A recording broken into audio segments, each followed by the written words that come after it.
Hello नमस्ते and good morning viewers. The classmate Guru channel पे आप सभी का स्वागत है। द हिंदू का नया सेशन लेकर आज हम फिर हाजिर हैं। आज के हम इंपॉर्टेंट हाइलाइट्स देखेंगे। आज कुछ अच्छे आर्टिकल्स हैं, बहुत ही साइंस से रिलेटेड भी है। अग्नि प्राइम अभी अभी लॉन्च हुआ है तो उससे रिलेटेड आर्टिकल है, तो एक बहुत ही अच्छा फैक्चुअल डाटा भी आपको मिलेगा। साथ के साथ एक कॉन्सेप्ट क्लियरिटी भी यहाँ पे मिलेगी, जो कि मैं बहुत अच्छे से सारी चीज़ों को डिस्कस करने वाली हूँ। तो चलिए बिना वक्त गवाए शुरू करते हैं आज का सेशन। तो चलिए सबसे पहले है with Agni 5 test India makes the MIRV leap. देखिए अभी फिलहाल जो है 11 मार्च को अग्नि 5 लॉन्च हुआ है।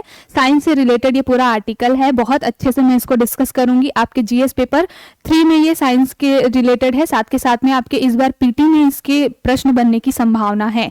तो हम देखेंगे कि अग्नि 5 क्या है, इसकी क्या रेंज है, क्या इसकी हमारे लिए उपलब्धियां जो है वो क्यों इतनी बेनिफिशियल हैं, क्यों हम इस तरीके से इस टेक्नोलॉजी पे इतना इन्वेस्ट कर रहे हैं। तो ये सारी चीजें हम देखेंगे। उसके बाद है अगला article, IDF recommends more sensitive test indicates risk of developing diabetes. देखिए डायबिटीज को लेकर के अभी जो है बहुत सारे टाइम पे 2-3 दिनों से बहुत ज्यादा ये चर्चा में चल रहा है। डायबिटीज के केसेस बहुत बढ़ रहे हैं इंडिया में भी और वर्ल्ड वाइड भी। साथ के साथ में डायबिटीज में एक टेस्ट होता है, HbA1c करके एक टेस्ट होता है डायबिटीज में ग्लूकोज का लेवल पता करने के लिए। तो वो टेस्ट में कुछ इश्यूज आ रहे हैं, उससे रिलेटेड एक आर्टिकल है। आज भी एक आर्टिकल था, कल संडे को भी डायबिटीज से रिलेटेड एक आर्टिकल आया हुआ था। तो मैंने दोनों को कंपाइल करके यहाँ पे आज डिस्कस करने का मैंने ट्राई किया है। तो इसको बहुत अच्छे से देखेंगे, साथ के साथ हम कुछ आंकड़े भी देखेंगे कि इंडिया में डायबिटीज की क्या स्थिति है। ये भी आपके GS पेपर 3 में ये आपका साइंस से रिलेटेड प्रश्न बनते ही बनते हैं। आपने प्रीवियस पेपर्स देखे होंगे तो कोविड से रिलेटेड क्वेश्चन आए हुए हैं कई बारी, और साथ के साथ में हेल्थ रिलेटेड बहुत सारे जो भी डेवलपमेंट्स होते रहते हैं उससे आपके क्वेश्चन बनते हैं। DNA RNA वगैरह हमेशा न्यूज में रहता है और क्वेश्चन भी बनते हैं। तो डायबिटीज भी एक बहुत बड़ा कंसर्न है आज के दिनों में, हमारी लाइफ स्टाइल ऐसी हो गई है इस वजह से।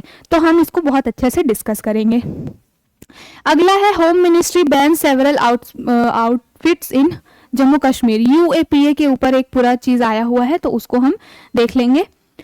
साथ के साथ एक और न्यूज है, Kerala to moves SC on president with hold bills. इसको हम बहुत अच्छे से देखेंगे। पॉलिटी का एक सेक्शन है ये, और केरला की गवर्नमेंट में अभी कुछ क्राइसिस चल रही है, पॉलिटिकल क्राइसिस चल रही है। वहाँ के जो गवर्नर है रवि जी, और जो कहना चाहिए चीफ मिनिस्टर है, उनके बीच में कुछ टसल चल रहा है। टसल इस जो भी मुद्दे हैं उसको हम देखेंगे, साथ के साथ उसका कॉन्स्टिट्यूशनल बैकग्राउंड है उसको भी देखेंगे। अगली जो हाईलाइट है हमारी क्या है कि व्हाट इज द HbA1c। देखिए मैंने ये जो डायबिटीज वाला बताया कल की न्यूज में था, और साथ के साथ आज भी ये HbA1c के बारे में न्यूज है, तो मैं दोनों को मर्ज करके इसको डिस्कस करूंगी। अगला है टेस्ट फ्लाइट्स ऑन अग्नि 5, सेम वही है कल और आज के दोनों के मिला करके। तो अग्नि 5 को हम होलिस्टिकली दोनों आर्टिकल्स को मर्ज करके देख लेंगे, ठीक है। लास्ट हमारा रहेगा, Indian patent office granted 1 lakh patents in past years. बोला गया है इस आर्टिकल में, इस न्यूज में, कि जो इंडिया में पेटेंट जो है वो दिन पर दिन बढ़ता जा रहा है साल दर साल, और अभी लगभग 1 लाख से ऊपर पेटेंट कुछ सालों में इंडिया में लिए गए हैं। तो क्या होता है पेटेंट, क्या होती है GI टैग, उसके बारे में हम डिस्कस करेंगे बहुत अच्छे से, क्योंकि यहाँ से आपके क्वेश्चन बनते हैं। आपने देखा होगा GI टैग से रिलेटेड क्वेश्चन आपको मिलते ही मिलते हैं। तो चलिए आज की चर्चा बहुत अच्छी रहने वाली है और आई होप आपको ये चीज़ें पसंद आएंगी। सबसे पहले जो भी व्यूअर्स हमारा जो चैनल डेली फॉलो करते हैं, अगर आपने सब्सक्राइब नहीं किया है तो प्लीज़ उसको सब्सक्राइब कर लीजिए।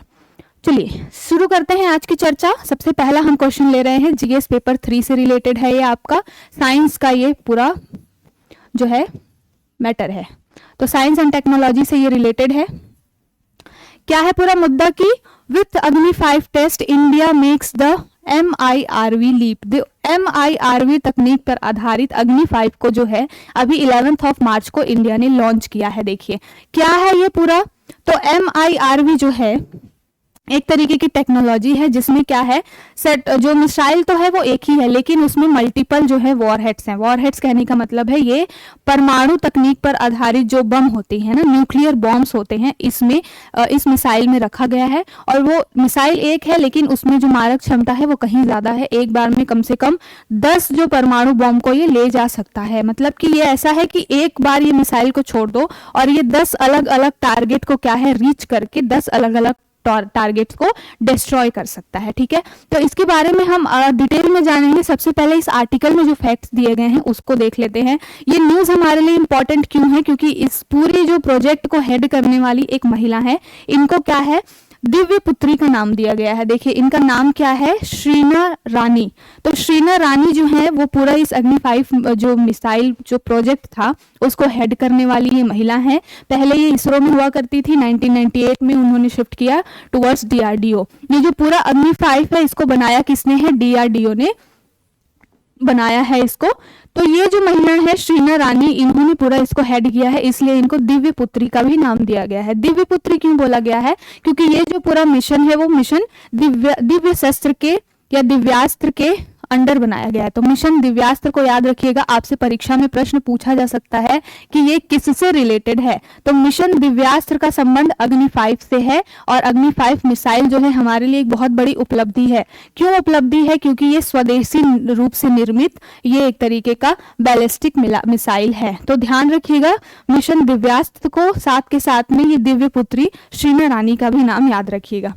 अब जो ये अग्नि 5 है इसकी विशेषता क्या है, पहली बात तो ये कि MIRV तकनीक पर ये आधारित है। तो MIRV तकनीक क्या है उसको भी हम डिस्कस करेंगे। पहले हम ये देख लेते हैं कि ये अग्नि 5 है, तो मतलब इसकी और भी बहुत सारी सीरीज आई हुई हैं। तो इसके पहले अग्नि 1 टू लेकर के अग्नि 4, यानी कि अग्नि 1, अग्नि 2, 3 और 4 आ चुकी है। इनमें अंतर क्या है, मारक क्षमता का अंतर है। मारक क्षमता कहने का मतलब है कि कितने दूर तक ये किसी भी टारगेट को हिट कर सकता है, डिस्ट्रॉय कर सकता है। तो डेफिनेटली जब एक जनरेशन से दूसरे जनरेशन में हम पहुंचते हैं तो हम क्या करते हैं, उसमें कुछ और वैल्यू एडिशन करते हैं। तो अग्नि 1 जो होगा उसकी मारक क्षमता थोड़ी कम होगी, फिर उसको थोड़ा बढ़ा करके अग्नि 2 लाया गया, फिर और मारक क्षमता बढ़ा करके उसकी कुछ कैपेबिलिटीज बढ़ा करके 3 और 4 आया।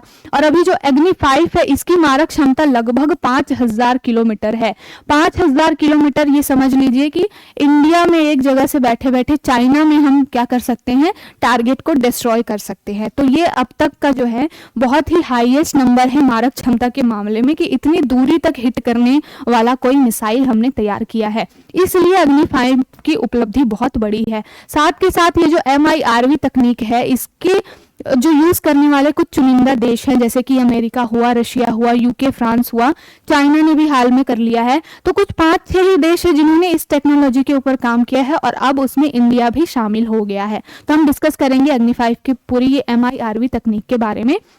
आई होप आपको यहाँ से समझ में आई होगी, कुछ कुछ ओवरव्यू मिल गया होगा कि ये मिसाइल क्या है।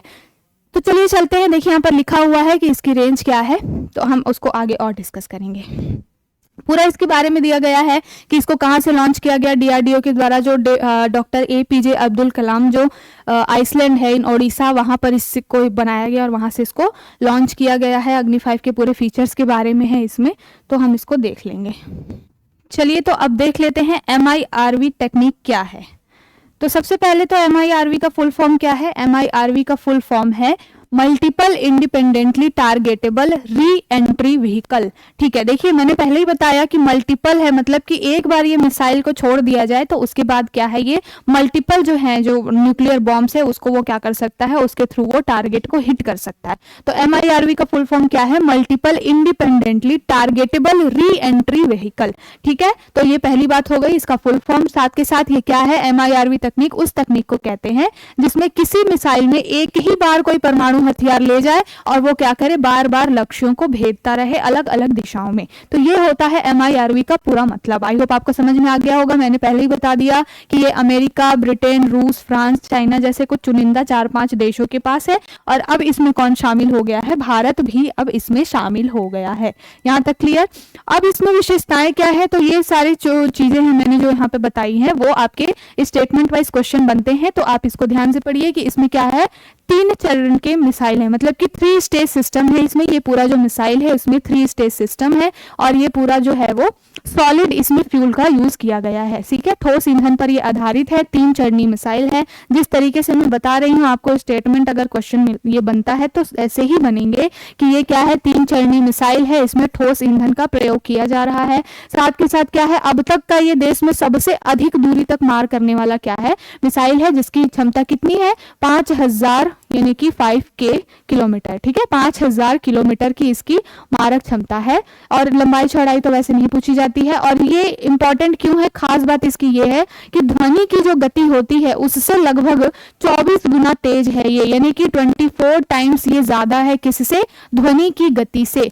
तो आपको ये सारी चीजें स्टेटमेंट में मिलेंगी, इसलिए आप इसको ध्यान से पढ़िए कि ध्वनि की गति से ये 24 टाइम्स ज्यादा है इसकी मारक क्षमता और इसकी स्पीड, ठीक है। अग्नि मिसाइल मैंने पहले ही बता दिया था कि इसमें बहुत सारे रेंजेस हैं, अग्नि 1 टू लेकर के अग्नि 5। और ये क्या है, एक तरीके का सरफेस टू सरफेस यानी कि सतह से सतह में मार करने वाली मिसाइल है। तो इसको भी ध्यान रखिएगा, ये क्वेश्चन आपको कंफ्यूज करने के लिए कभी बोल दे कि सरफेस टू एयर है, तो बिल्कुल भी नहीं, ये सरफेस टू सरफेस है। मतलब कि यहाँ से ये मिसाइल छोड़ा गया, ये जा करके क्या करेगा, वापस सरफेस पे जो भी टारगेट होंगे उनको हिट करेगा, ठीक है। तो सरफेस टू सरफेस यानी कि सतह से सतह में मार करने वाली ये पूरी मिसाइल है अग्नि 5। किस मिशन के तहत ये आया हुआ है, तो ये मिशन दिव्यास्त्र के अंदर आया हुआ है। मैंने पहले ही बताया कि इस प्रोजेक्ट को हेड करने वाली जो महिला है श्रीना रानी जी, उनको दिव्य पुत्री का नाम दिया गया है, टाइटल दिया गया है, इसीलिए दिया गया है क्योंकि ये पूरा मिशन दिव्यास्त्र वो हेड कर रही थी, ठीक है। अब हमने पहले देखा था कि अग्नि प्राइम जो अग्नि मिसाइल है उसको बनाया किसने है, तो इसको DRDO के द्वारा बनाया गया है। तो ये कई बार ये आपसे संस्थाओं से रिलेटेड क्वेश्चन पूछ लेता है कि किस मंत्रालय के अंतर्गत आता है और कब उसकी स्थापना हुई है ना। तो DRDO का पूरा नाम क्या है, रक्षा अनुसंधान और विकास संगठन, यानी कि defence research and development organisation, DRDO का फुल फॉर्म है। इसकी स्थापना कब हुई है, 1958 में इसकी स्थापना हुई है।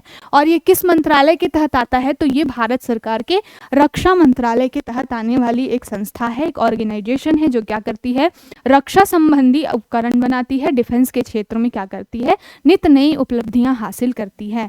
तो ये मैंने अग्नि 5 के बारे में बताया, साथ के साथ मैंने किसके बारे में बताया, DRDO के बारे में बताया। आपको मैंने अग्नि 5 में क्या क्या चीजें बताई, एक तो उसकी मारक क्षमता 5000 किलोमीटर से अधिक है। दूसरी मैंने ये बताई कि वो MIRV यानी कि मल्टीपल इंडिपेंडेंट जो री एंट्री मिसाइल है, टेक्नोलॉजी पर आधारित है। साथ के साथ मैंने उसमें ये बताया कि क्या है, ये सरफेस टू सरफेस पे मार करने वाली मिसाइल है। इस तरीके से आपसे क्वेश्चन बनता है। 3 चरण में इसमें ठोस फ्यूल का यूज करके ये पूरा बनाया गया है और एक बार इसमें न्यूक्लियर बॉम्ब्स वगैरह यानी कि परमाणु हथियार को ले जाने की इसमें क्षमता है। तो ये रहा अग्नि 5 से रिलेटेड आर्टिकल, बहुत ही अच्छा आर्टिकल था साइंस के लिए, यहाँ से प्रश्न बन सकता है। अब हम चलते हैं पॉलिटी की तरफ, यानी कि GS पेपर 2 से रिलेटेड है ये आपका पूरा आर्टिकल और संवैधानिक तंत्र और संवैधानिक पद से रिलेटेड है ये। और ऐसे आपसे क्वेश्चन मेंस में भी बन सकते हैं, साथ के साथ PT में तो बन ही सकते हैं। तो हम जो इस पूरे आर्टिकल से डिस्कस करेंगे, ऐसे तो ये पॉलिटिकल इशू है एक स्टेट और उसके गवर्नर के बीच में, लेकिन ये हमारे लिए काम का इसलिए है क्योंकि यहाँ से PT से रिलेटेड बहुत ही अच्छे क्वेश्चंस बन सकते हैं। साथ के साथ मेंस में आपसे क्वेश्चन बनेगा, क्योंकि आपने जब मेंस का प्रीवियस ईयर पेपर देखा होगा तो उसमें कई बारी ये चीज़ आई हुई है कि जो राज्यपाल है वो एक रबर स्टैंप की तरह काम करता है। कई ये अपने स्टेटमेंट देखा होगा। रबर स्टैंप कहने का मतलब है कि राज्यपाल को नियुक्त कौन करता है, केंद्र सरकार के द्वारा राष्ट्रपति नियुक्त करता है।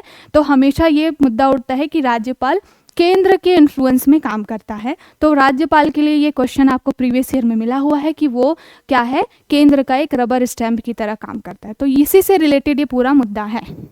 मुद्दा क्या है, Kerala to move SC on president with holding bills. देखिए क्या है, केरला के जो वर्तमान में अभी राज्यपाल हैं रवि जी, ये क्या है, पिछले 1 साल से अलग अलग तरीके से केरला गवर्नमेंट के पीछे पड़े हुए हैं परेशान करने के लिए। मतलब कि वो केरला की गवर्नमेंट कोई भी नया बिल लेकर आती है तो उसको क्या करते हैं, या तो वो स्टे लगा देते हैं या तो उसमें क्या करते हैं, राष्ट्रपति के लिए मामला सुरक्षित रख लेते हैं। देखिए आर्टिकल जो 201 है यानी कि 201 जो है संविधान का, वो आर्टिकल राज्यपाल को ये अनुमति या ये अधिकार देता है कि वो राज्य से संबंधित कुछ मामले जो है राष्ट्रपति के विचारार्थ रख सकता है, यानी कि राष्ट्रपति उस मामले पर विचार करे। ऐसा प्रोविजन क्या है, राज्यपाल के अधिकार में है अनुच्छेद 201 के तहत, है ना। तो उसी का प्रयोग करके ये जो आर रवि जी हैं वो क्या करते हैं, कई सारे जो केरला के जो बिल्स हैं पास्ट 1 ईयर्स में, उन्होंने लगभग 10-12 बिल्स को राष्ट्रपति के लिए सुरक्षित रखा हुआ है। उसमें से कुछ 6-7 बिल तो राष्ट्रपति ने पास कर मतलब उसको बता दिया कि हाँ इसमें ये संशोधन करो, एक को अस्वीकार कर दिया है, 2 मामले अभी भी लंबित हैं। तो उसी को लेकर के केरला की गवर्नमेंट जो है अब क्या कर रही है, वो कह रही है कि हम सुप्रीम कोर्ट में जाएंगे, यहाँ पर राज्यपाल जो है वो अपने अधिकारों का क्या कर रहे हैं, मिसयूज कर रहे हैं। मिसयूज करने का मतलब क्या है कि हम कोई बिल पास ही नहीं कर पा रहे हैं क्योंकि ये हर बिल को कहीं ना कहीं अटका देते हैं। तो ये पूरा मुद्दा है। अभी फिलहाल में किस बिल को लेकर के ये पूरा इशू चल रहा है, तो केरला का यूनिवर्सिटी लॉ अमेंडमेंट बिल है 2022 का। ये जो बिल है अभी तक लंबित है और इससे रिलेटेड मामला पूरा चल रहा है। ये जो गवर्नर है केरला के और जो सीएम है उनके बीच में टसल चल रहा है, इससे रिलेटेड ये मामला है। तो ये हमारे लिए पॉलिटिकल एक ओवरव्यू लेने के लिए न्यूज़ थी, लेकिन यहाँ से क्वेश्चन बहुत अच्छे बनेंगे आपके पॉलिटी के। तो आज मैंने क्या किया है, गवर्नर से रिलेटेड जो इंपॉर्टेंट फैक्ट्स हैं जो आपके पीटी में पूछे जा सकते हैं इस पूरे मुद्दे से रिलेटेड, मैंने वो उसको यहाँ पे क्या किया है, कोट किया है, ऐड किया है। अब ये मुद्दा क्या है, 2-4 दिन और चलेगा। जब सुप्रीम कोर्ट इसको सुनेगा उसके बाद में फिर उस पर कुछ वर्डिक्ट आएगी सुप्रीम कोर्ट की, संवैधानिक ढांचे से रिलेटेड चीज़ें आएंगी, क्या राज्यपाल को ये पावर है या नहीं है, ये सारा मुद्दा आएगा। तो क्या करेंगे हम, राज्यपाल का चैप्टर थोड़ा बड़ा है तो आज जो चीज़ें बच जाएंगी हम उसको नेक्स्ट जब ये आर्टिकल आएगा उसमें हम ऐड कर लेंगे, सो दैट क्या होगा, पीटी से पहले आपका एक चैप्टर तैयार हो जाएगा। फिलहाल मैंने इसमें बहुत इंपॉर्टेंट चीज़ें जो आपकी परीक्षा में पूछी जाती हैं उसको शामिल किया है। सबसे पहले तो राज्यपाल, ये राज्य जो है, राज्य से रिलेटेड मुद्दा संविधान के भाग 6 में आता है, ठीक है। आर्टिकल लगभग 153 से लेकर के 167 तक क्या है, यहाँ पर राज्य की कार्यपालिका विधायिका राज्यपाल से रिलेटेड कुछ इंपॉर्टेंट आर्टिकल्स हैं, अनुच्छेद हैं, ठीक है। लेकिन क्या है, राज्यपाल को अन्य भी कई लगभग 234 तक कुछ पावर मिली हुई है राज्यपाल को। तो उसको हम क्या करेंगे, एक क्विक हम पूरा रिवाइज कर लेंगे, पॉलिटी की लक्ष्मीकांत की बुक से पूरे आर्टिकल्स देख लेंगे। फिलहाल हमें ये देखना है कि इस मुद्दे का पूरा एंगल क्या है, एनालिटिकल एंगल क्या है। सबसे पहले तो मुद्दा ये उठ रहा है कि क्या राज्यपाल को ये शक्ति है कि वो किसी भी मुद्दे को संवैधानिक, जो अभी आर रवि जी हैं राज्यपाल जो हैं, उन्होंने ये मुद्दा ये किया था कि एक जो केरला के एक मंत्री हैं उनके ऊपर भ्रष्टाचार का आरोप लगा था और उनको 2 साल से अधिक की सज़ा हुई थी। उनका मामला सुप्रीम कोर्ट में गया तो उनकी सज़ा पे स्टे लगा दिया गया। अब प्रोविज़न ये कहता है कि जब किसी व्यक्ति को 2 साल से अधिक सज़ा हो गई किसी मंत्री को, तो उसको क्या होगा, अपना पद त्यागना पड़ेगा। लेकिन अभी क्या हुआ, उनकी सज़ा पे स्टे लग गया है। तो फिर से केरला की गवर्नमेंट ने बोला कि भाई जब स्टे लग गया है सज़ा के ऊपर तो आप फिर से इनको रीअपॉइंट करिए, मंत्रिमंडल में फिर से शामिल होने की इजाज़त दीजिए, उनको शपथ दिलवाइए। तो राज्यपाल ने इसको संवैधानिक नैतिकता का हवाला देते हुए बोला कि नहीं, मैं ऐसा नहीं कर सकता क्योंकि उनके ऊपर भ्रष्टाचार के आरोप लगे हैं, इसलिए मैं इस मंत्री को शपथ नहीं दिलवा सकता। तो एक ये भी मुद्दा है। तो संवैधानिक नैतिकता वाला एक मुद्दा आया है कि क्या राज्यपाल को ये अधिकार है कि वो अपने विवेकाधिकार का प्रयोग करते हुए किसी व्यक्ति को अपॉइंट करे या ना करे। क्यों, क्योंकि संविधान में तो ये लिखा गया है कि राज्यपाल जो है वो मंत्री परिषद की, राज्य के जो मंत्रिमंडल है उसकी सलाह से क्या करेगा, किसी भी मंत्री को नियुक्त करेगा, अपॉइंट करेगा, है ये मैटर है। लेकिन अभी जो है संवैधानिक नैतिकता का हवाला देते हुए जो वहाँ के राज्यपाल हैं उन्होंने बोला कि नहीं, मैं इस मंत्री को शपथ नहीं दिलवा सकता। तो ये पूरा मुद्दा जो है वो संविधान से रिलेटेड है, संवैधानिक ढांचे से रिलेटेड है, क्या उनको ये अधिकार है या नहीं है। ये पूरा मुद्दा भी केस जाएगा कोर्ट में, उस पर कोर्ट सुनवाई करेगी, सुप्रीम कोर्ट अपना पक्ष देगी और क्या कॉन्स्टिट्यूशनल है नहीं है ये सब आएगा। तो उसको हम और अच्छे से डिटेल में चर्चा करेंगे।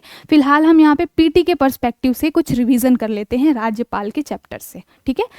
तो सबसे पहले मैंने बताया कि संविधान के 6ठे भाग में राज्य सरकार के बारे में दिया गया है। क्या दिया गया है कि राज्य में कार्यपालिका, और कार्यपालिका में कौन कौन आएंगे, राज्य के मुख्यमंत्री आएंगे, मंत्री परिषद आएगी और राज्य में महाधिवक्ता जो है सॉलिसिटर जनरल, ये आएंगे राज्य की कार्यपालिका में, ठीक है। अब हम देख लेते हैं कि राज्यपाल का मुद्दा देख रहे हैं। तो राज्यपाल की क्या स्थिति है, तो एक राज्यपाल जो होता है वो संवैधानिक मुखिया होता है किसी राज्य का, ठीक है। संवैधानिक मुखिया कहने का मतलब है कि संविधान में अनुच्छेद के थ्रू उनको क्या किया गया है, अथॉरिटी दी गई है कि समस्त जो कार्यपालिकाई शक्तियां हैं राज्य की वो क्या होंगी, राज्यपाल में निहित होंगी, ठीक है।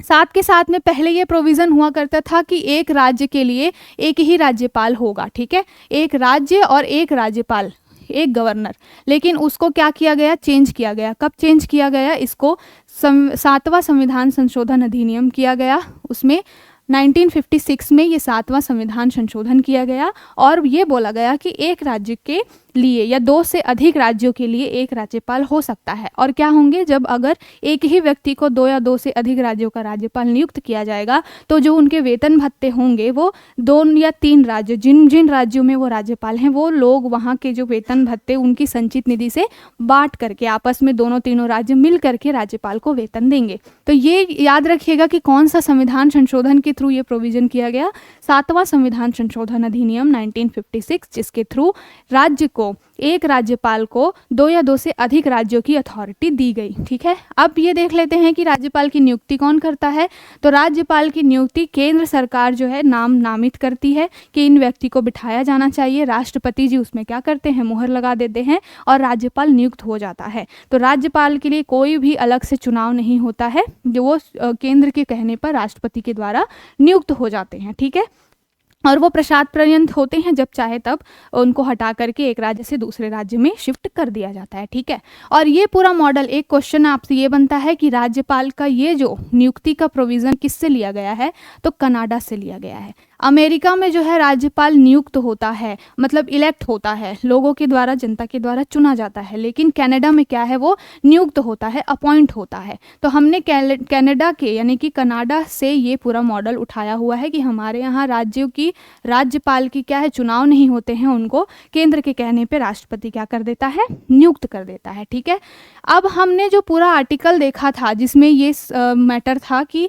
राज्यपाल ने राष्ट्रपति के लिए कुछ प्रोविजंस जो हैं वो उनके विचारार्थ रख दिए हैं। तो कौन से 2 आर्टिकल्स हैं जिसके तहत राज्यपाल को ये शक्तियां मिली हुई हैं। सबसे पहला तो आर्टिकल 200 बहुत ही इंपॉर्टेंट है। अनुच्छेद 200 क्या कहता है कि राज्य के जो भी विधेयक है उस पर राज्यपाल क्या है, अपनी सहमति दे सकता है या नहीं भी दे सकता है। ये जो है राज्यपाल का विवेकाधिकार है। ठीक है, लेकिन इसमें कई सारे मुद्दे हैं कि किन मुद्दों पे वो सहमति दे सकता है और किन मुद्दे पर वो सहमति देने से मना नहीं कर सकता है, ये भी एक अलग मैटर है। फिलहाल जो आज का पूरा आर्टिकल आया है केरला की गवर्नमेंट से रिलेटेड, उसमें अनुच्छेद 201 के तहत क्या है, राज्यपाल क्या है, राष्ट्रपति के लिए कुछ जो मुद्दे हैं, कुछ जो बिल हैं, उसको विचारार्थ रख सकता है। तो ये पूरा जो चर्चा चलने वाली है, जब ये सुप्रीम कोर्ट भी इसको क्या करेगा, एनालाइज करेगा, तो आर्टिकल 201 बार बार बीच में उठेगा ये मुद्दा। तो यही वो आर्टिकल है जिसके तहत कोई भी बिल जो है वो राष्ट्रपति के विचारार्थ रखा जाता है। तो ध्यान रखिएगा आर्टिकल 201 के बारे में। अब हम देख लेते हैं कि कुछ राज्यपाल की क्या है संवैधानिक स्थिति। ये बहुत ही इंपॉर्टेंट है, इससे आपसे प्रश्न बनेगा। तो पॉलिटी की बुक से ही हमने क्या किया है, थोड़ा सा पार्ट उठा करके आज डिस्कस किया है। ये न्यूज़ अभी और चलेगा, जब एससी की वर्डिक्ट आएगी इस पर तो फिर से हम जो बचा हुआ पार्ट है उसको बहुत अच्छे से डिस्कस कर लेंगे, सो दैट आपकी पीटी की बहुत अच्छा रिविजन यहाँ पर हो जाएगा। तो राज्यपाल की संवैधानिक स्थिति के बारे में है कि संविधान में राज्य में, किसी भी राज्य में क्या है, केंद्र की तरह संसदीय व्यवस्था स्थापित है। जैसे केंद्र में संसदीय व्यवस्था है, सेम टू सेम बिल्कुल वैसा ही एज इट इज़ राज्यों में भी है। जैसे कि एक केंद्र सरकार होगी, मंत्रिपरिषद या मंत्रिमंडल की सलाह से राष्ट्रपति जैसे कि कार्यपालिका का प्रमुख होता है, वो सारे मुद्दे, सारे बिल वगैरह पास करता है। वैसे ही सेम राज्यों में होता है कि एक राज्य की मंत्रिपरिषद होती है और उसकी सलाह से राज्यपाल काम करता है। ठीक है, तो क्या है इसमें कि राज्यपाल को नाम मात्र का कार्यकारी बनाया गया है। ठीक है, लेकिन वास्तविक मुखिया कौन होता है राज्य का, जैसे देश का वास्तविक मुखिया प्रधानमंत्री को बोला जाता है। एक डी फैक्टो वाला जो कॉन्सेप्ट चलता है आपने सुना होगा, तो वही है कि जो राज्यपाल या राष्ट्रपति होते हैं वो नाम मात्र के मुखिया होते हैं, लेकिन वास्तविक मुखिया कौन होता है, वास्तविक मुखिया केंद्र में जो है वो प्रेसिडेंट प्राइम मिनिस्टर होता है और राज्यों में चीफ मिनिस्टर होता है। ठीक है, मुख्यमंत्री जो है राज्य में वास्तविक प्रमुख होता है और जो राज्यपाल होता है वो नाम मात्र का कार्यकारी बनाया जाता है। तो यहीं से पूरा मुद्दा उठेगा कि आपको नाम मात्र का कार्यकारी बनाया गया है। ये मामला, ये मुद्दा जो है वो राज्य का मंत्रिपरिषद या चीफ मिनिस्टर देखेंगे, मंत्रिमंडल देखेगा कि किस व्यक्ति को मंत्री बनाना है या किस व्यक्ति को मंत्री नहीं बनाना है। ये उस मुख्यमंत्री और उसकी मंत्रिमंडल पर डिपेंड करता है। आप तो केवल कार्यकारी क्या है, कार्यकारी मुखिया हैं, तो आपको हमारी सलाह से काम करना है। तो यही सारा मुद्दा उठेगा फिर से। इसमें कुछ आर्टिकल्स दिए हुए हैं, जैसे कि आर्टिकल 154 क्या बोलता है कि राज्य की कार्यकारी शक्तियां राज्यपाल में निहित होंगी और ये संविधान सम्मत कार्य क्या होगा जिसके अधीनस्थ अधिकारियों के द्वारा संपन्न होंगे। मतलब कि मुखिया जो हैं वो तो कार्यकारी शक्तियां तो राज्यपाल के पास हैं, लेकिन उनको अपने अधीनस्थ अधिकारियों की सलाह से या उनके साथ मिलकर क्या करना पड़ेगा, काम संभालना पड़ेगा। उसके बाद ये है आर्टिकल 163। ये जो इंपॉर्टेंट आर्टिकल्स हैं ये आज की न्यूज़ से रिलेटेड है, इसलिए मैं इसको यहाँ डिस्कस कर रही हूँ। देखिए, विवेकाधिकार का मुद्दा आया है, तो अपने विवेकाधिकार वाले कार्यों के अलावा अपने अन्य कार्यों को करने के लिए राज्यपाल को मुख्यमंत्री के नेतृत्व वाली मंत्रिपरिषद से सलाह लेनी होगी। यही पूरा मुद्दा है कि आर्टिकल 163 कहता है कि विवेकाधिकार शक्तियों को छोड़ दिया जाए, तो बाकी सारे मुद्दे में आपको क्या करना है, राज्य के चीफ मिनिस्टर और उनकी मंत्रिपरिषद से सलाह लेनी है, उसके बाद ही कोई काम करना है।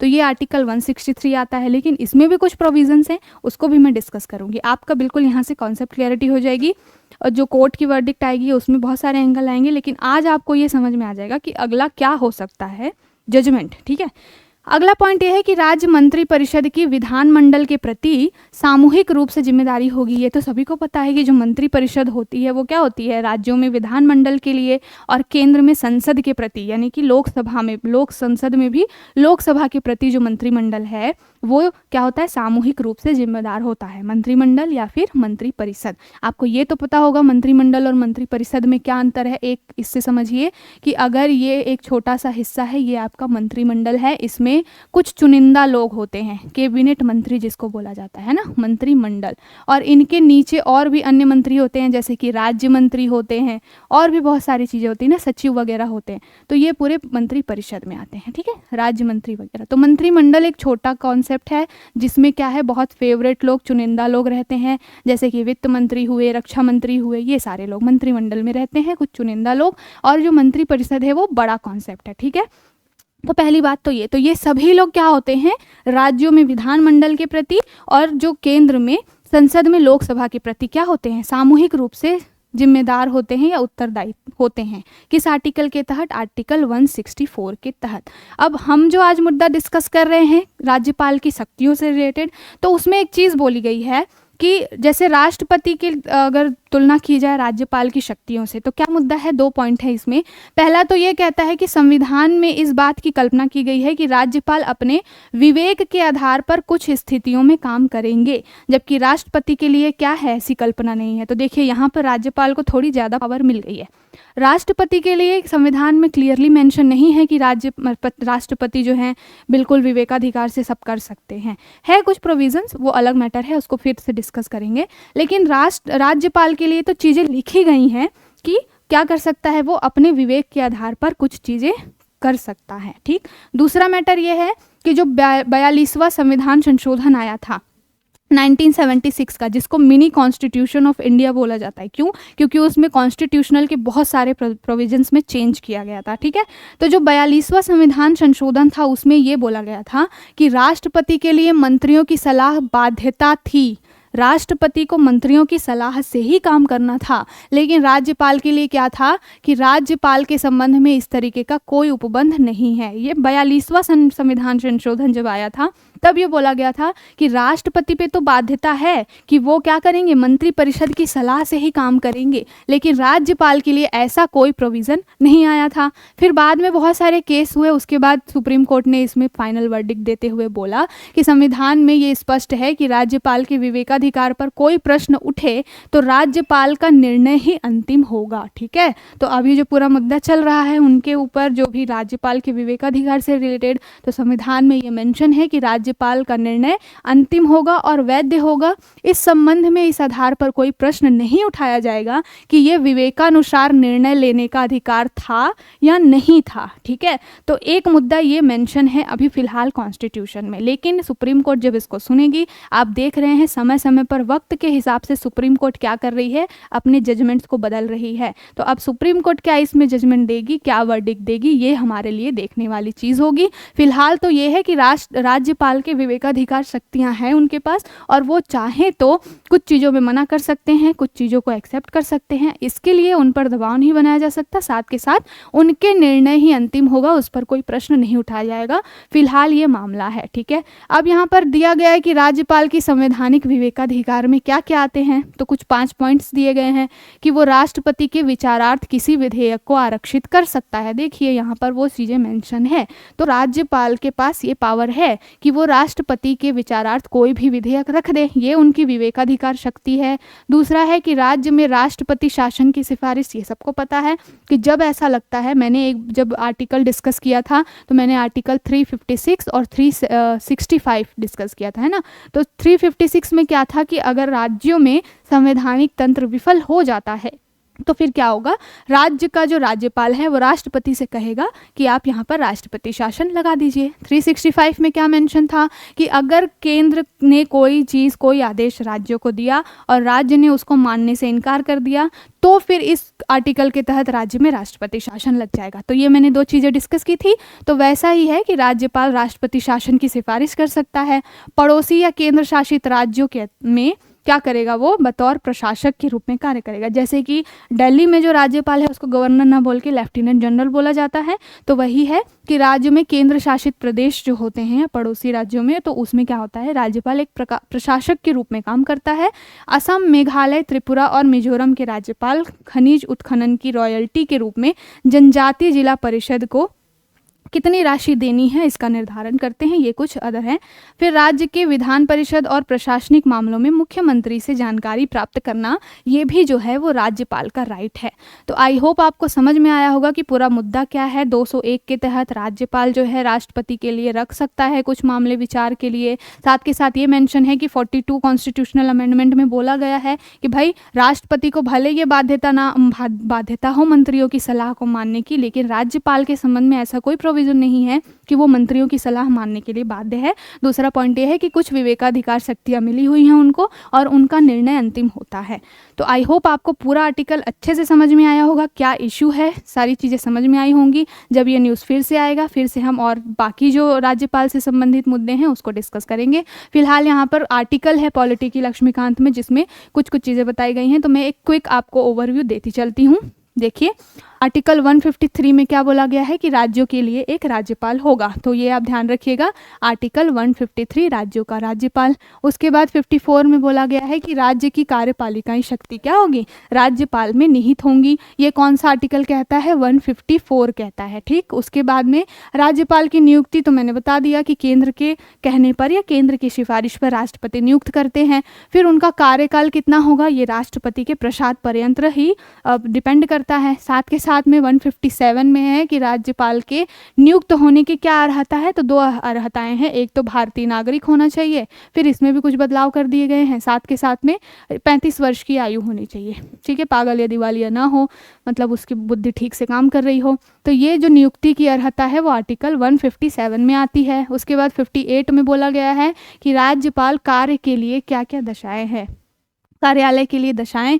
59 में है कि राज्यपाल के द्वारा शपथ ग्रहण, तो शपथ ग्रहण की बात है, उसमें कौन दिलाएगा, ये है हाई कोर्ट के जो जज होते हैं वो दिलाते हैं, जैसे कि राष्ट्रपति को शपथ सुप्रीम कोर्ट के जज दिलाते हैं, ठीक है। तुलना करके पढ़ेंगे जब चीज़ों को तो आपको जल्दी से जल्दी याद होगा। 160 में है कि कतिपय आकस्मिक परिस्थितियों में राज्यपाल के क्या काम है, अगर कोई इमरजेंसी आ गई तब राज्यपाल के क्या काम है। इमरजेंसी में वही सारी चीज़ें आती हैं, ये भी प्रोविज़न आता है कि संवैधानिक तंत्र काम नहीं कर रहा है तो क्या। फिर इसमें आता है 161 में राज्यपाल का क्षमादान। देखिए राज्यपाल का क्षमादान राष्ट्रपति के क्षमादान से एक मामले में अलग है। 4 जो चीज़ें सेम है, जैसे कि प्रविलंबन होता है, परिहार होता है, लघुकरण होता है ना, कि आपने क्षमा दे दिया किसी को, किसी भी अपराध सिद्ध हुआ उस पर आपने क्षमा दे दिया। प्रविलंबन यानी कि आपने कुछ रोक लगा दी। लघुकरण यानी कि उसको थोड़ा सा छोटा कर दिया, सजा का जो टेन्योर था या उसकी जो कठोरता थी उसको थोड़ा कम कर दिया है ना, ये सारे मैटर होते हैं। पर राज्यपाल की क्षमादान शक्ति राष्ट्रपति से अलग कैसे है कि राष्ट्रपति को मृत्यु दंड को भी क्षमा करने का अधिकार है, कि अगर किसी व्यक्ति को मृत्यु दंड की सजा दी गई है तो राष्ट्रपति चाहे तो उसको भी क्षमा कर सकता है, पर राज्यपाल के संबंध में ये प्रोविजन नहीं है। मतलब कि किसी को मृत्यु दंड मिला है, राज्यपाल उसको माफ नहीं कर सकता। बाकी और चारों प्रोविजंस इसमें लगते हैं कि वो कुछ मामलों में क्षमा कर सकता है, लघुकरण कर सकता है, प्रविलंबन और परिहार कर सकता है। ठीक है, तो ये आपका 161 याद रखिएगा क्षमादान से रिलेटेड। 162 में है कि राज्य की कार्यपालिका शक्ति की क्या क्या सीमाएं हैं, तो ये सारी चीजें हैं। 163 एक बहुत ही इंपॉर्टेंट आर्टिकल है, इसमें मंत्रिपरिषद का राज्यपाल को सहयोग और सलाह देने की बात है कि राज्यपाल जो है वो मंत्रिपरिषद के सहयोग से, सलाह से काम करेगा। ये कौन सा आर्टिकल कहता है? 163 कहता है। 164 में क्या है कि मंत्रियों से संबंधित अन्य प्रावधान, जैसे कि उनकी नियुक्ति, उनके कार्यकाल, उनके वेतन आदि, ये सब 164 में है। 165 में है राज्य का महाधिवक्ता, जो प्रमुख जो कानूनी अधिकारी होता है राज्य में, वो किस में आता है? 165 के तहत। ठीक है, उसके बाद जैसे कि केंद्र में अटॉर्नी जनरल होता है, वैसे ही राज्यों में सॉलिसिटर जनरल होता है। ठीक है, तो उसको राज्य का महाधिवक्ता कहते हैं। उसके बाद 66 में क्या है? राज्य की सरकार द्वारा संचालित कार्यवाहियाँ। फिर आपका 67 में आएगा राज्यपाल को सूचना देने इत्यादि से संबंधित मुख्यमंत्री के दायित्व। जैसे कि केंद्र में है कि राष्ट्रपति चाहे तो पीएम से या जो मुखिया है देश का, उससे क्या करेगा कि क्या है उनके काम, चीज़ें चल रही हैं, वो पूरा मांग सकता है कि आप क्या काम कर रहे हैं, कुछ अपडेट्स मुझे दे दीजिए। तो वैसे ही 167 के तहत राज्यपाल क्या करेगा? सूचना मांग सकता है मुख्यमंत्री से। ठीक, 174 में बोला गया है कि राज्य विधायिका का सत्र, सत्रावसान, उसका भंग करना, कि विधायिका का सत्र कब तक चलेगा, कब से चालू होगा, उसका सत्रावसान कब होना है, और अगर भंग करने की कोई स्थिति आई तो ये सारे प्रोविजंस 174 में है। 175 में है राज्यपाल का राज्य विधायिका के किसी अथवा दोनों सदनों को संबोधित करना। मतलब कि जैसे राष्ट्रपति राज्यसभा और विधानसभा को संबोधित करता है, बजट वगैरह जब आता है तब, धन विधेयक के समय में, या कुछ जॉइंट सिटिंग हो जाती है उस टाइम पे वो बुलाता है। वैसे अध्यक्षता तो जो है कौन करता है? लोकसभा में जो अध्यक्ष होते हैं वो करते हैं। ठीक है, तो इस तरीके का प्रोविजन 175 के तहत यहाँ पे दिया गया है कि राज्यपाल क्या कर सकता है? दोनों सदनों को संबोधित कर सकता है। फिर आपका आर्टिकल 176 है, इसमें राज्यपाल के द्वारा कुछ विशेष संबोधन है। आर्टिकल 200 हमने स्टार्टिंग में ही डिस्कस किया कि विधेयक पर सहमति, तो विधेयक पर सहमति देनी है कि नहीं देनी है, ये राज्यपाल का अपना अधिकार है।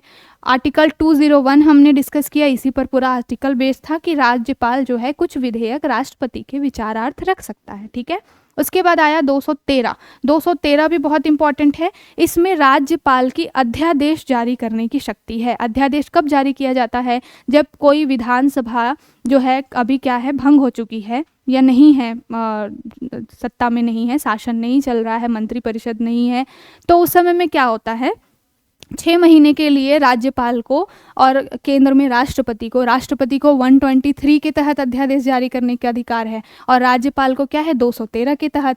तो ये क्या करें, इस अनुच्छेद का यूज़ करके क्या कर सकते हैं, वो 6 माह तक के लिए क्या कर सकते हैं, नियम बना सकते हैं, कानून बना सकते हैं, जिसको अध्यादेश बोलते हैं। फिर जब नई सदन आती है, चाहे वो लोकसभा का चुनाव हो जाता है या विधानसभा में जब नई सिटिंग होती है, तो फिर वहाँ पर उसको पारित कराया जाता है, कि उनसे पूछा जाता है सदन के सदस्यों से कि इसको आगे कंटिन्यू करना है, नहीं करना है, फिर वो सारा मैटर होता है। तो वो आर्टिकल 213 के तहत राज्यपाल की अध्यादेश जारी करने की शक्ति है, बहुत इंपॉर्टेंट आर्टिकल है। 217 में क्या है कि राज्यपाल की उच्च न्यायालय के संबंध में जो न्यायाधीशों की नियुक्ति वगैरह है, इस सब पे सिफारिश करना।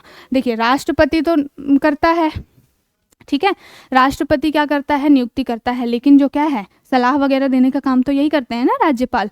तो ये पूरा मैटर है 217। 233 में क्या है, राज्यपाल के द्वारा जिला न्यायाधीशों की नियुक्ति। तो राज्यपाल क्या करता है, जिला न्यायाधीशों की नियुक्ति करता है 233 के तहत। 234 में क्या है, राज्यपाल के द्वारा न्यायिक सेवा के लिए जो जुडिशियल सर्विसेज होती है उसके लिए जो न्यायाधीशों को नियुक्ति वगैरह का काम ये 234 में होता है।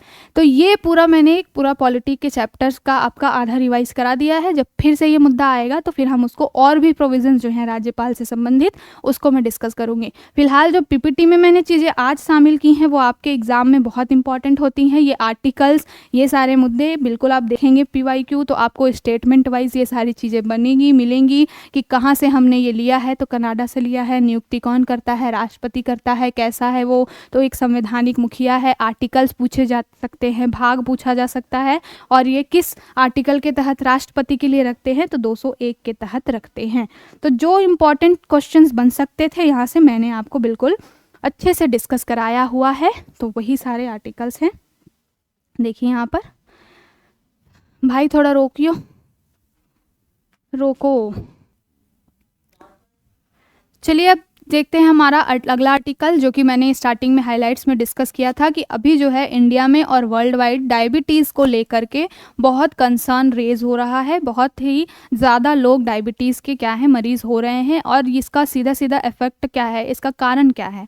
आपकी लाइफ स्टाइल अभी ऐसी हो गई है, खान पान ऐसा हो गया है, हम बहुत ज़्यादा जंक फूड ले रहे हैं, स्लीपिंग आवर्स हमने कम कर दिए हैं, हमारी लाइफ स्टाइल ऐसी भाग दौड़ वाली हो गई है जिसकी वजह से उसका ये इफेक्ट पड़ रहा है कि हमारा जो ब्लड शुगर लेवल है वो इंक्रीज हो रहा है डे बाय डे। तो डायबिटीज़ के बहुत सारे रीजंस होते हैं, मोटापे की वजह से कुछ डायबिटीज़ कुछ लोगों को जेनेटिकली होता है, कुछ लोगों को लाइफ स्टाइल में, जैसे कि किसी किसी की आदत होती है कि सुबह का नाश्ता स्किप कर देना, उसका बहुत ही आगे चल करके आफ्टर 30 आपको उसका बहुत ही ख़राब इफेक्ट मिलने वाला है। क्योंकि जब आप क्या करते हैं, आपके बॉडी में जो इंसुलिन बनता है, इंसुलिन का काम क्या होता है, आपके शुगर लेवल को कंट्रोल करना, ठीक है। जैसे ही आप सुबह उठते हैं इंसुलिन का अपना काम शुरू हो जाता है, ठीक है। और अगर आपने बहुत टाइम तक क्या किया, खाना नहीं खाया, मतलब आपके पेट में अन्न नहीं गया, अनाज नहीं गया, इंसुलिन का काम क्या है, कार्बोहाइड्रेट्स जो भी आप लेते हैं, जो भी फैट वगैरह लेते हैं, उसको क्या करता है, तोड़ तोड़ के उसको ग्लूकोज में चेंज करना उसका काम होता है। तो जब आप एक प्रॉपर डाइट को फॉलो करते हैं तब आपका जो बॉडी जो साइकिल है वो सही से चल रहा होता है, ठीक है। इंसुलिन अपना प्रॉपर काम करता होता है।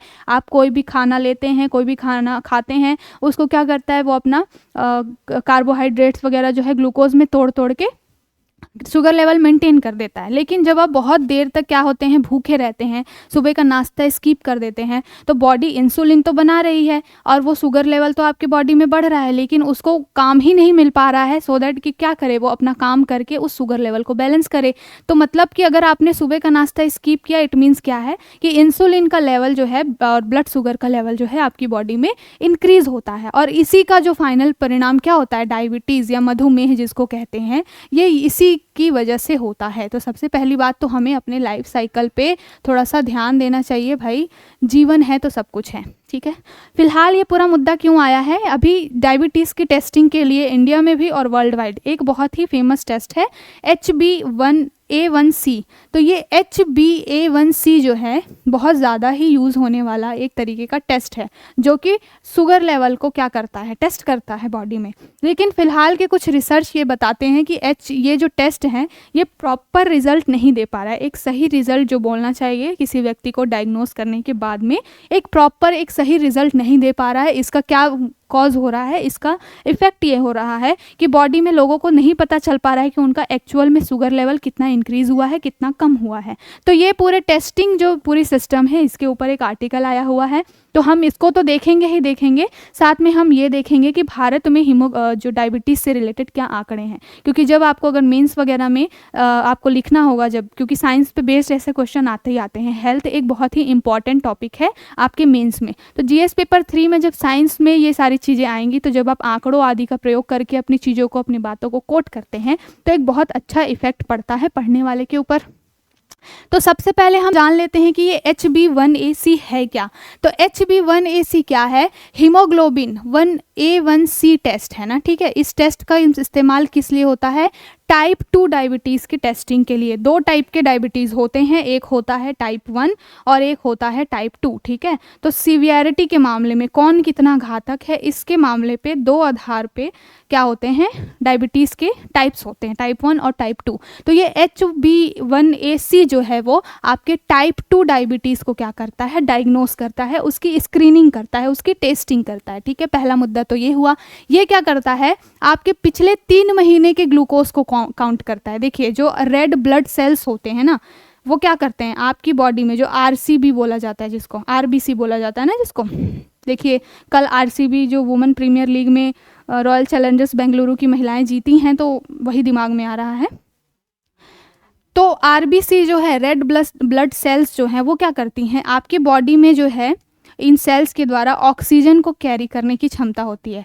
जब ये सेल्स जो हैं आपकी बॉडी में ब्लड में ऑक्सीजन का फ्लो करवाती हैं, तब जाके क्या होता है, आपको जीवन जीने के लिए भाई सांस मिलती है, आप सही से प्रॉपर काम कर पाते हैं, जीवित रह पाते हैं। ठीक है, तो ये आरसीबी में क्या होता है, ऑक्सीजन के साथ साथ ग्लूकोज जो शुगर है वो भी कैरी होता है। ठीक है, तो इसी को कहते हैं blood sugar. Blood sugar basically क्या होता है, आपके ब्लड में शुगर की कितनी मात्रा है, इसको जब टेस्ट किया जाता है तो उसको ही ब्लड शुगर बोला जाता है। ठीक है, तो ये सारा काम भी आरबीसी ही करती है। तो ये बोला गया है कि इस टेस्ट के द्वारा, HbA1c टेस्ट के द्वारा क्या किया जाता है, ग्लूकोज को काउंट किया जाता है। कितने महीने के, पिछले 3 महीने में आपकी बॉडी में ग्लूकोज में क्या इंक्रीमेंट हुई है या क्या कमी हुई है, इसका ये पता लगाता है ये टेस्ट। ठीक है, और ये क्या करता है, असल में हीमोग्लोबिन में एक जो प्रोटीन होता है, जो क्या करता है, आरबीसीज में पाया जाता है, उसी प्रोटीन का ये पूरा क्या करता है, एनालिसिस करता है।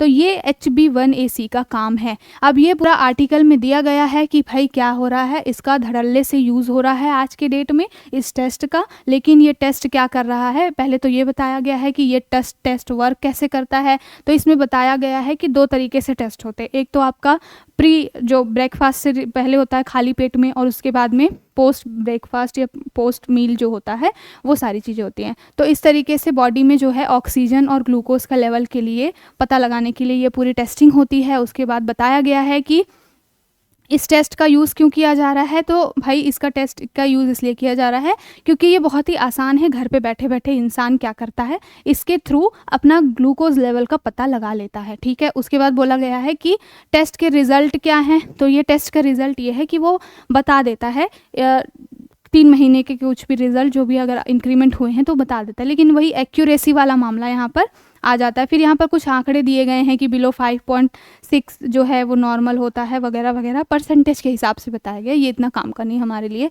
उसके बाद बोला गया है कि who needs to take the test and when. तो इसमें पूरा मेडिकली रिलेटेड चीज़ें बताई गई हैं। फिलहाल यहाँ से जो है काम की चीज़ ये है हमारे लिए, ये पूरा आर्टिकल यही कहता है कि ये टेस्ट अच्छा तो है, नो डाउट ये अच्छा है, क्योंकि लोगों के लिए आसान है पता लगाना कि क्या उनकी ग्लूकोज की स्थिति है। हर कोई हर समय डॉक्टर के पास जाना नहीं चाहता, या हर महीने में या हर 15 दिन में ये डॉक्टर से टेस्टिंग करवाना हर किसी को पसंद नहीं होता है। तो उसके लिए ये टेस्ट अच्छा तो है, इसके रिजल्ट्स भी ठीक ठाक हैं, लेकिन क्या है उसमें एक्यूरेसी की एक वो जो पूरा मामला है, एक कंसर्न रेस करता है कि क्या इसको करना चाहिए या नहीं करना चाहिए। कई जो ऐसे देश हैं जिन्होंने इसको बोला हुआ है कि इस पर रिसर्च होनी चाहिए, ये कितना सही है कितना घातक है, इसको लेकर के पूरा आर्टिकल था। तो मैंने इसके बारे में पहले ही बता दिया कि HbA1c क्या, देखिए ये पूरे रेड ब्लड सेल्स होते हैं जो आपकी बॉडी में ऑक्सीजन को क्या करते हैं, कैरी करते हैं, और इसी में ऑक्सीजन के साथ साथ ग्लूकोज होता है। तो ये क्या है, HbA1c ग्लाइकोसिलेटेड क्या है, हीमोग्लोबिन है, जो कि ब्लड शुगर के औसत लेवल को बताता है कि आपके ब्लड में शुगर का क्या लेवल है। और ये डायबिटीज़ के लोगों के लिए क्या होता है, हाई लेवल का जो शुगर होता है उसको डिटेक्ट करने के लिए ये कारगर होता है। ठीक, तो अब हमने यहाँ तक जाना कि क्या होता है HbA1c, क्या है इसके पूरे आर्टिकल में क्या चीज़ें हैं, क्या उसके कंसर्न है। अब हम कुछ आंकड़े देख लेते हैं कि भारत में क्या स्थिति है मधुमेह को लेकर के। हमारे आंसर में अल्टीमेटली यही कोट करना है हमें, और अगर स्टेटमेंट वाइज क्वेश्चन बनेगा तो भारत से रिलेटेड ही बनेगा। तो सबसे पहले देखते हैं कि भारत में मधुमेह की स्थिति क्या है। आंकड़े बताते हैं कि 2023 में लगभग 10 करोड़ भारतीय जो हैं वो मधुमेह से पीड़ित हैं।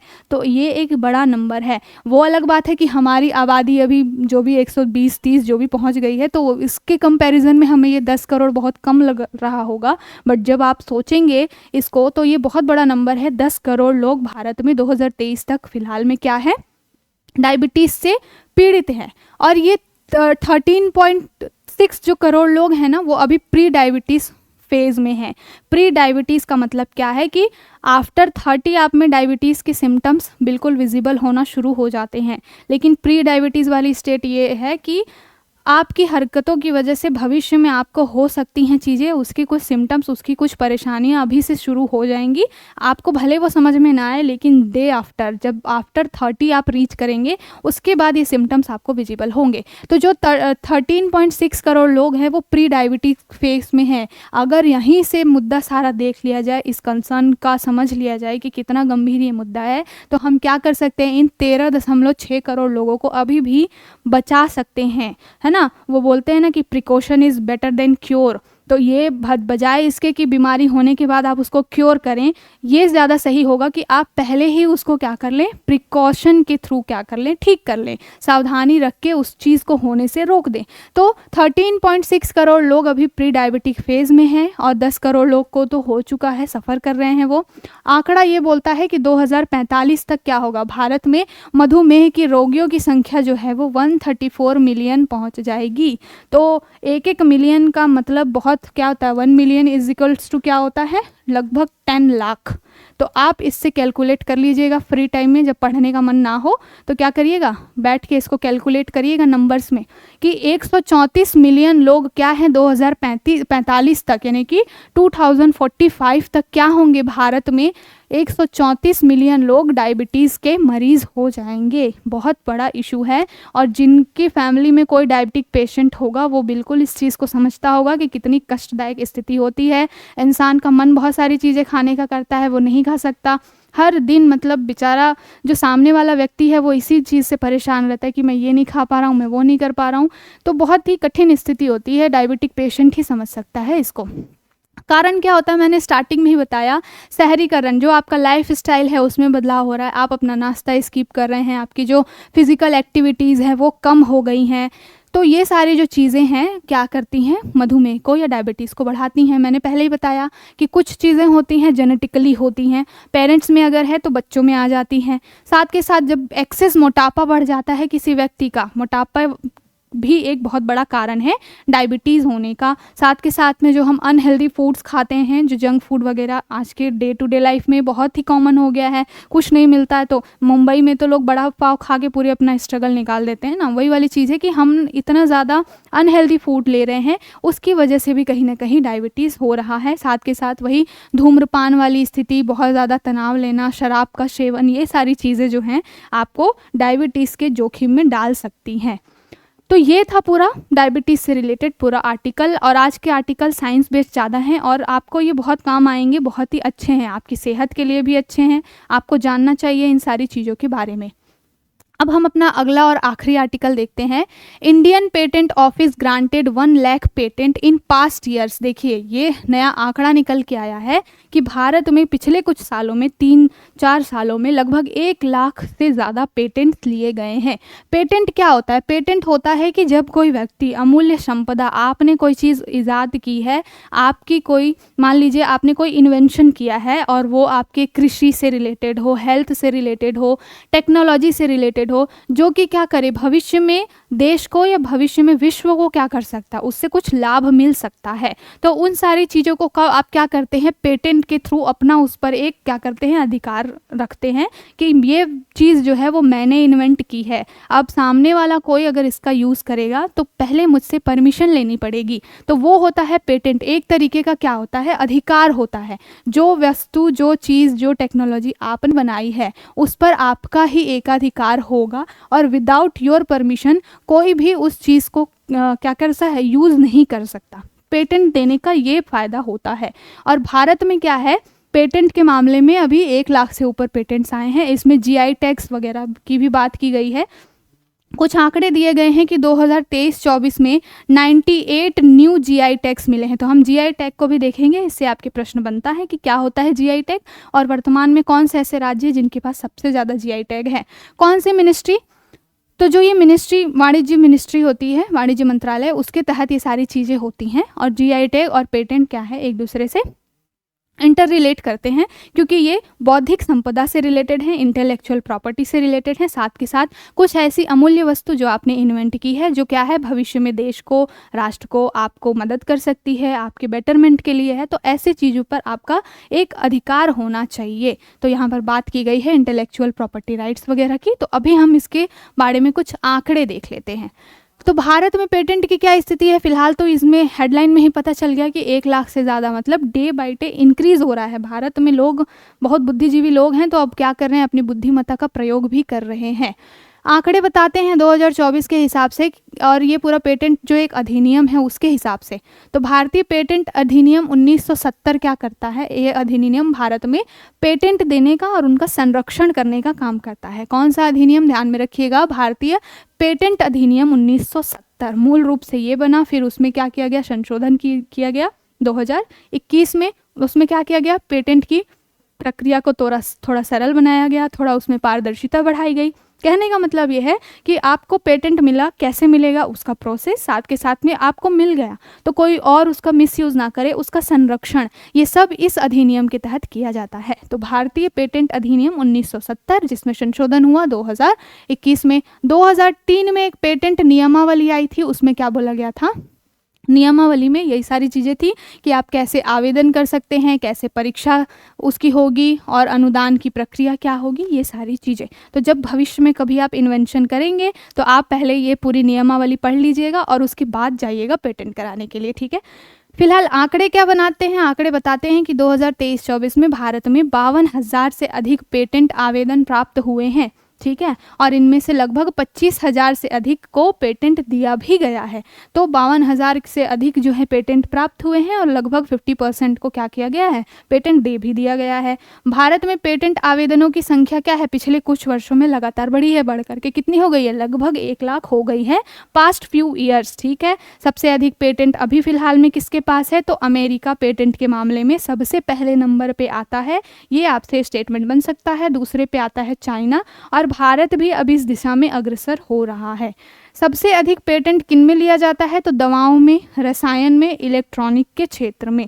तो ये जो की पॉइंट्स हैं आपके एग्जाम के लिए बहुत इंपॉर्टेंट हैं। ऐसे ही आपसे क्वेश्चन बनेगा यहाँ से स्टेटमेंट वाइज कि आपको दे दिया जाएगा कि सबसे अधिक पेटेंट प्राप्त करने वाला, आवेदन करने वाला क्या है, इंडिया है, तो बिल्कुल गलत हो जाएगा। सबसे ज़्यादा पेटेंट के लिए आवेदन यूएसए के लोग करते हैं, फिर चाइना, फिर इंडिया, ऐसे नंबर ऊपर नीचे होते रहते हैं। सबसे अधिक पेटेंट किन क्षेत्रों में, दवाओं के क्षेत्र में, रसायन के क्षेत्र में, इलेक्ट्रॉनिक्स के क्षेत्र में। तो ध्यान में रखिएगा इस पूरे टॉपिक से रिलेटेड। अब इसी आर्टिकल में जीआई टैग के बारे में दिया गया था। तो जीआई टैग सबसे पहले तो ये है लोगो, और इस लोगो का जो आदर्श वाक्य है क्या है, अतुल्य भारत की अमूल्य निधि। तो जिन अमूल्य निधि को आपने इन्वेंट किया है या कोई विरासत से मिली है चीज़ें, परंपरा से चली आ रही हैं, किसी विशेष क्षेत्र की क्या है वो विशेषता है, तो ऐसी चीज़ों को जीआई टैग दिया जाता है। जीआई टैग का फुल फॉर्म क्या है, जियोग्राफिकल इंडिकेटर्स, भौगोलिक संकेतक। मतलब क्या कि किसी विशेष, किसी क्षेत्र विशेष में जब कोई वस्तु या किसी चीज़ का उत्पादन किया जाता है तो उसको जीआई टैग दिया जाता है, सो दैट वो अन्य पदार्थों से या अन्य वस्तुओं से अलग है, उसकी एक विशेषता को बताने के लिए, ठीक है। तो जीआई टैग का क्या मतलब है, वस्तुओं के भौगोलिक संकेतक का संरक्षण अधिनियम 99 जो है 1999 हमारे यहाँ अधिनियम है जीआई टैग से रिलेटेड, इसके थ्रू ही सारी चीज़ें क्या होती हैं, रेगुलेट होती हैं। तो इसको याद रखिएगा। इसमें क्या है, बौद्धिक संपदा अधिकार के व्यापार संबंधित पहलू जो WTO है और साथ के साथ ट्रिप्स है। अभी 2-3 दिन पहले हमने ये पूरा इंटेलेक्चुअल प्रॉपर्टी वाला एक आर्टिकल डिस्कस किया था, तो जिसमें बताया गया था, मैंने बताया था कि कोरोना की जो वैक्सीन बन रही है उस पर विकासशील देश चाहते हैं कि जो पेटेंट वाली मामला है उसको थोड़ा सा ईज कर दिया जाए, मतलब कि कुछ रियायत दे दी जाए, सो दैट क्या हो कि विकासशील देश या गरीब देश भी कोरोना की वैक्सीन बना पाएँ और अपने लोगों को दे पाएँ। लेकिन ये मामले पे क्या हुआ, ट्रिप्स में सहमति बन नहीं पाई। WTO में विकसित देशों ने मना कर दिया कि हम पेटेंट नहीं देंगे, आपको छूट नहीं देंगे, ये हमने बनाया है, ये हमारी इन्वेंशन है, ठीक है। तो वो पूरा मुद्दा था। तो जो ये बौद्धिक संपदा से रिलेटेड जो ट्रिप्स और WTO हैं उनके मानकों के आधार पर पूरा जीआई टैग जो है वो काम करता है, ठीक है। और कौन इसको रजिस्टर करता है, तो भौगोलिक पंजीयक रजिस्ट्रार जो है, जो जिसकी हेडक्वार्टर चेन्नई तमिलनाडु में है, वहाँ पर जीआई टैग को क्या किया जाता है, पंजीकृत किया जाता है। जो भी पॉइंट्स मैं पीपीटी में शामिल करती हूँ मैं बिल्कुल प्रीवियस ईयर पेपर्स के हिसाब से देख करके शामिल करती हूँ कि यही क्वेश्चंस आपसे बनेंगे, ठीक है। और मैं प्रीवियस ईयर पेपर्स का एनालिसिस बहुत अच्छे से करती हूँ, तो मैंने ये सारे पॉइंट्स इसमें डाले हैं। आपको ध्यान से पढ़ना है कि कौन रजिस्ट्री करता है, तो भौगोलिक पंजीकरण रजिस्ट्रार जो है जिसका हेडक्वार्टर चेन्नई तमिलनाडु में है, वो इसकी क्या करता है, रजिस्ट्री करता है। और 2024 की शुरुआत से अब तक क्या हुआ है, तमिलनाडु में सबसे ज़्यादा जीआई टैग हैं, लगभग 55। तो आपसे ये भी क्वेश्चन बनता है, सीक्वेंस जमाने के लिए बोला जाता है कि सीक्वेंस में जमाइए कि टॉप 3 जीआई टैग किन राज्यों के पास है। तो टॉप 3 जीआई टैग में फर्स्ट नंबर पे आपका आएगा तमिलनाडु, दूसरे नंबर पे यूपी है, यूपी जो है उसको 48 जीआई टैग के साथ सेकंड पोजीशन मिली हुई है, यानी कि यूपी में 48 पदार्थों को, वस्तुओं को जीआई टैग मिला हुआ है। और तीसरे नंबर पे आता है कौन, कर्नाटका, इसके पास लगभग 46 हैं। तो ये सीक्वेंस टॉप 3 याद रखिएगा, तमिलनाडु, यूपी और कर्नाटका। तो ये था आज का पूरा सेशन। आई होप आपको आज का सेशन अच्छा लगा होगा। अगर आपको हमारी पहल अच्छी लग रही है तो हमारे जो क्लासमेट गुरु चैनल को ज़्यादा से ज़्यादा लाइक करें, शेयर करें, सब्सक्राइब करें and stay connected with us. Thank you.